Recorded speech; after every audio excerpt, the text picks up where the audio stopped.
Sí. Cuénteme la asociación de... Sí, la Asociación del Instituto Valenciano de Egiptología nace en el año 2003 y lo que quiere es aglutinar una serie de aspectos culturales que se centran en la historia, digamos, y en el patrimonio del Antiguo Egipto. Es una asociación sin ánimo de lucro y la verdad es que afortunadamente cada vez estamos teniendo más éxito. Y todos los años organizamos unas jornadas que es como nuestro buque insignia, unas jornadas de egiptología a nivel nacional. Y este año pues son las sextas jornadas en las que vamos a tratar digamos, el Reino Nuevo, una época espléndida, una de las épocas más importantes del Antiguo Egipto. Es una época muy interesante y sobre todo muy atractiva, por eso tenemos una buenísima cantidad de personas que se han inscrito, que tenemos, el aforo está lleno y repito, estas jornadas van a tener dos partes. La primera parte, que es la que tratamos hoy, es el Reino Nuevo, la dinastía 18, que es una dinastía, repito, extraordinaria y muy bien documentada. Y el año que viene pues trataremos lógicamente el Reino Nuevo, segunda parte, que será ya el periodo ramésida. ¿Qué influencia ha tenido la cultura del Antiguo Egipto, si la ha tenido, en todo lo que son los pueblos mediterráneos, en especial el pueblo que hubo aquí en la Hispania romana? Una pregunta interesante. Sí, la verdad es que ha habido cierta influencia, pero no mucha. ¿Por qué motivo? Porque los egipcios no eran como los fenicios, no han sido grandes navegantes. Ellos navegaban, tenían una navegación fluvial por su río, su arteria, el río Nilo, ese famoso río que Heródoto dijo en un momento determinado, dijo que Egipto es un don del Nilo. Es decir, ¿qué quiere decir esto? Pues que el Nilo fue el que dotó a Egipto. Si no hubiera estado el Nilo, normalmente Egipto no hubiera estado. Por lo tanto, sí que hay cierta influencia egipcia en los pueblos mediterráneos, pero es de forma indirecta, a través de los pueblos navegantes, fundamentalmente los fenicios. Pero no hay una gran cantidad no hay una influencia muy importante. Sí que se han encontrado algunas pequeñas piezas que sabemos que provienen de Egipto. Entonces podemos decir también que, ¿por qué es mágico Egipto? Egipto es una civilización que atrae a todo el mundo, aunque no sepan nada de Egipto. Yo siempre digo, cuando comento con gente y le digo, mira, pues es que he ido a Egipto o vengo de Egipto, ¡ah! ¡Qué maravilla Egipto! Fíjate, yo no he estado nunca, no conozco nada, pero me gustaría ir, ¿no? Es decir, es un país y sobre todo una civilización muy atrayente.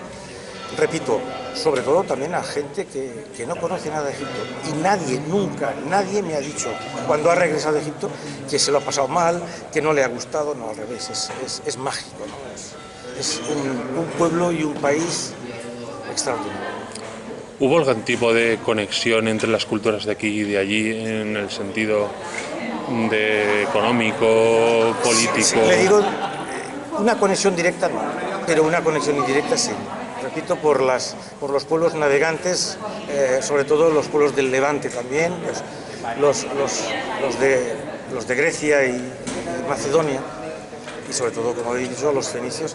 Sí, hubo cierto trato comercial, pero algunas piezas llegaron, pero digo, siempre de forma muy indirecta, porque ellos, los egipcios, no salieron a alta mar.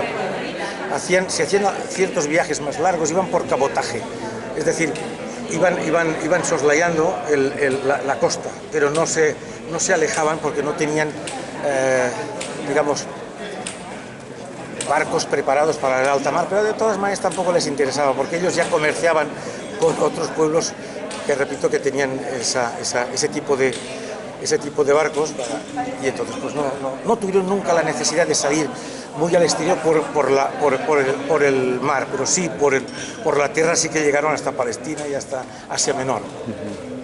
Y ya para acabar, ¿por qué le gusta?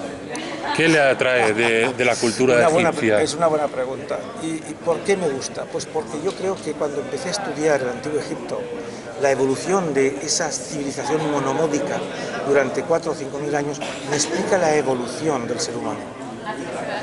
conociendo a esta civilización que es poderosamente simbólica, poderosamente mágica, todo estaba impregnado de sobrenaturalidad.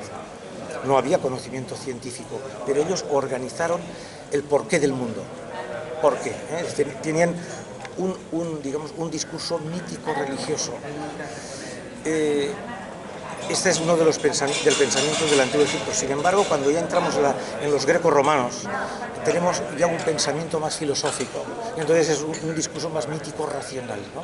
Por lo tanto, me ha gustado muchísimo la civilización, pues porque, repito, me explica muchos aspectos de la historia. Y luego también conocí a una exposición hace muchos años que estuve en Alemania y me cautivó. Y desde entonces, pues ahí estoy. Y cada vez me sorprendo más de lo que estudiamos y lo que descubrimos, porque es una civilización enigmática que cada día, usted lo ve muy bien en las noticias, actualmente, pues cada día hay cosas nuevas, es decir, cada día digamos, salen más aspectos de la Tierra, recuperamos aspectos del pasado del Antiguo Egipto, y que eso es muy satisfactorio. Pues muchísimas gracias. Muchas gracias a usted.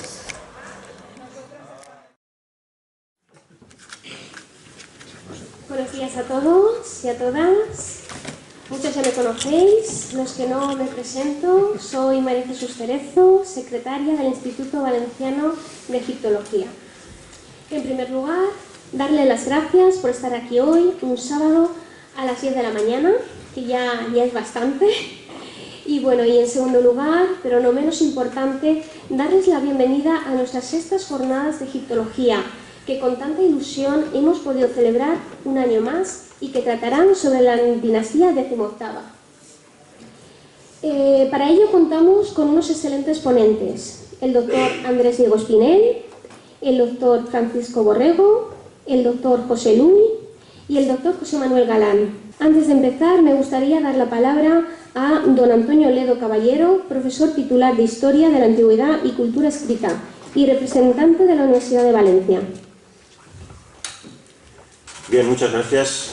Pues casi lo primero que se me ocurre decir es una frase casi tópica. Aquí estamos de nuevo.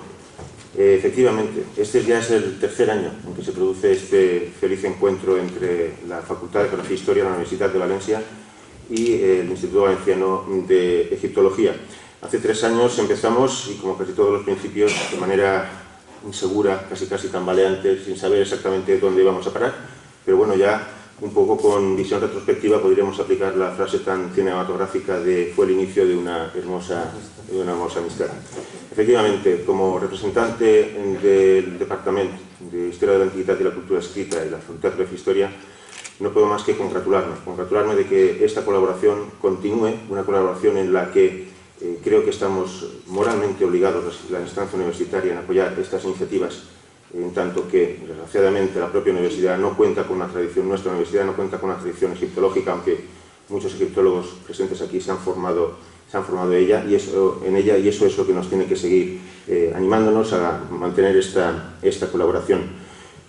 Una colaboración, además, que en este año se centra en un tema tan interesante como es la dinastía XVIII, una de las más apasionantes, periodo de los más apasionantes de esta ya de por sí apasionante civilización que es la egipcia, esa vertiente externa con esa expansión a partir de este momento, en la que Egipto iniciará unos conflictos por el dominio de la franja de Silo-Palestina que se reeditarán en distintas formas, evidentemente, en siglos y en milenios posteriores, y con esa vertiente interna tan interesante y tan fascinante como es la reforma religiosa que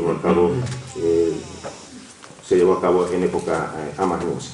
Por tanto, también con la satisfacción de ver que ha habido una acogida importante en cuanto a público. Eso quiere decir que realmente se puede llegar al público simplemente con una buena temática y una magnífica organización como es la que ha llevado siempre el Instituto Valenciano de Egiptología. Simplemente darles a ustedes las gracias, dar las gracias también evidentemente al Instituto Valenciano de Egiptología y confiar. Antes he hablado de 4.000 años en que sigue esta amistad. Yo no quiero tirarlo tan adelante, pero yo me conformaría con que tuviéramos una trayectoria interesante, importante en los próximos años y, por qué no, en las próximas décadas. Muchísimas gracias.